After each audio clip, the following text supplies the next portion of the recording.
The story of DC's Absolute Universe continued this week with the release of Absolute Martian Manhunter number 5. If you haven't been keeping up with this delightfully surreal series, then here is the quick recap.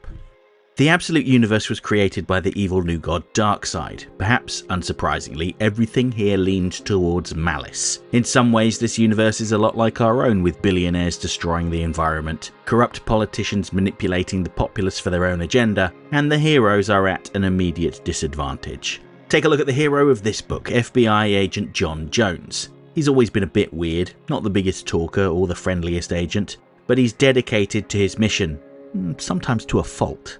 He was part of the Stochastic Terror Division, responsible for investigating and preventing seemingly random terror attacks. After he survived the bombing of a coffee shop, he was visited by an extra-dimensional entity that identified itself as the Martian, despite not being from Mars, and it proposed partnering up. The dramatic increase in violent hate crimes across the city were a direct result of another interdimensional being, the sinister White Martian. After this merging, Jones developed a form of telepathy, where he could see people's thoughts in the form of colourful smoke. Well, I say see, it's an entirely different sense really, like a cross between seeing, hearing and smelling. The pair have been incredibly successful, saving lives and undoing the White Martian's manipulations. They've intervened in a mass shooting, arson attacks, civil unrest, and even a particularly malicious heatwave. But in solving that last case, it transpires that the Martian had been lured into a trap.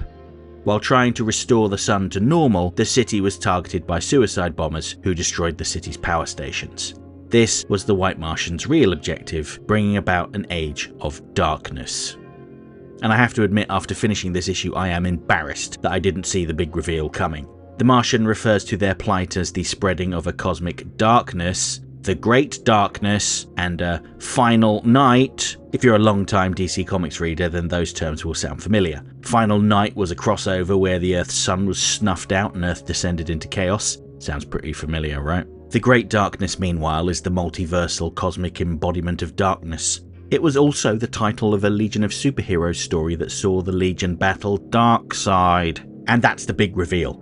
The Great Blackout brings out people's dark sides. Literally, you can see these shadow versions of people, compelling them to follow their baser instincts. It's all very Jungian.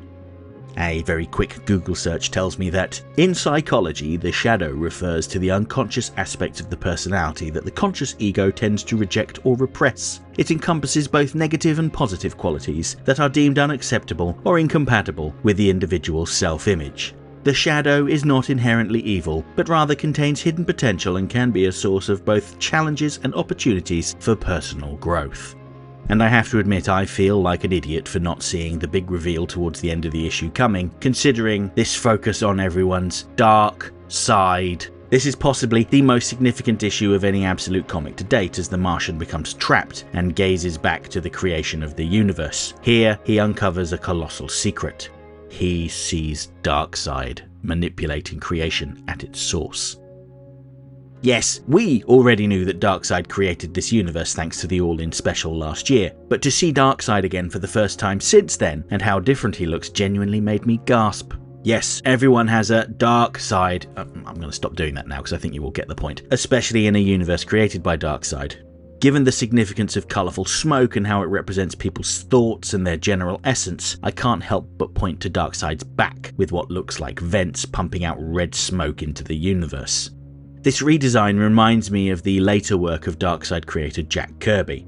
He had envisaged a connection between his work at the various publishers he worked at. At Marvel, he told the stories of the old gods of Asgard in his Thor comics. At DC, he told the story of the new gods, Orion and Darkseid, as well as others, who replaced the gods of Asgard. And in the 1980s, he released a creator-owned series called Captain Victory, which, while unofficial, was presented as the next generation of gods. We could infer that the hero of the series, Captain Victory, was the son of Orion, now deceased, and that his wicked grandfather, referred to as Black Mass, was a wounded Darkseid.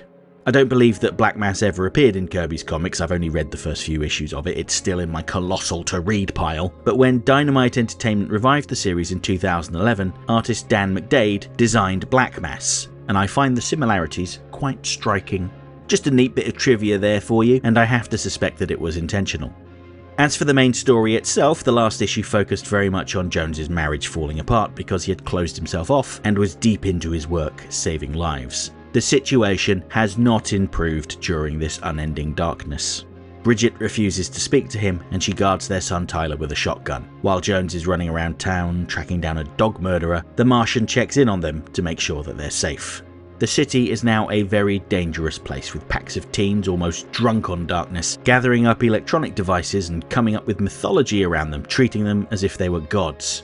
When their worship fails to bring them to life, they cast them into the fire. While the eternal night brings out the citizens' dark sides, there are still more malevolent figures stalking the streets. The dog killer plans to take the next step by killing Bridget and Tyler, and that's assuming that Tyler isn't killed by a poison-laced choco. And I should have clarified that these dark sides seem to be visible to everyone. We see some people teaming up with them to loot stores, some find love, and children play with theirs. I guess most kids haven't quite been crushed by life yet, and so they haven't had to repress any part of their identity. There's so much going on and only so much attention that Jones and the Martian can give. They're not able to stop a man from shooting his family, including their pet bird, before he offed himself. While Jones laments the scale of the problem, he's suddenly struck by a lunatic driving an ambulance. This sends the Martian off into the abyss, where he discovers the secret origin of the universe, another nod to a classic DC Comics series. The driver of the ambulance intentionally hit Jones and intends to perform surgery on him, saying that his injuries will require an amputation, but he hasn't decided what to cut off just yet. And when Jones comes to, armed with the Martian's knowledge, he utters a very well-known phrase: "Darkseid is." The second time I gasped reading this comic. There's only one more issue of the first part of Absolute Martian Manhunter to go, but what a cliffhanger. After issue 6, the series is going on a 2-month break to make room for the Absolute Evil special and a few Absolute annuals, and also give the team a chance to actually write and draw the stuff. But it should be back in December, a treat just in time for the festive season. I quite like how this series has escalated over the last couple of issues. Jones initially dealt with one threat at a time, but by the time of the heatwave, conflicts bubbled over, stretching him in too many directions at once. Any of the 3 murderers, the dog killer, the man poisoning the chocos, and the lady adding powdered glass to her burgers, probably could have sustained an entire issue on their own, but they only get a few pages. I also wanted to point out that the "put down the hamburger and nobody gets hurt" panel really made me laugh. Someone turned that into a meme.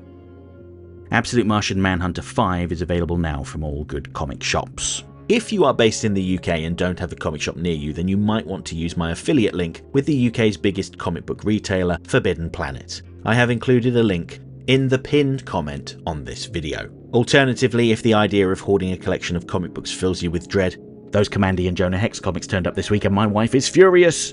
You may want to try getting a digital copy of the issue from Amazon. I also have an affiliate link with them, which you could use to help my channel out. This is also included in the pinned comment.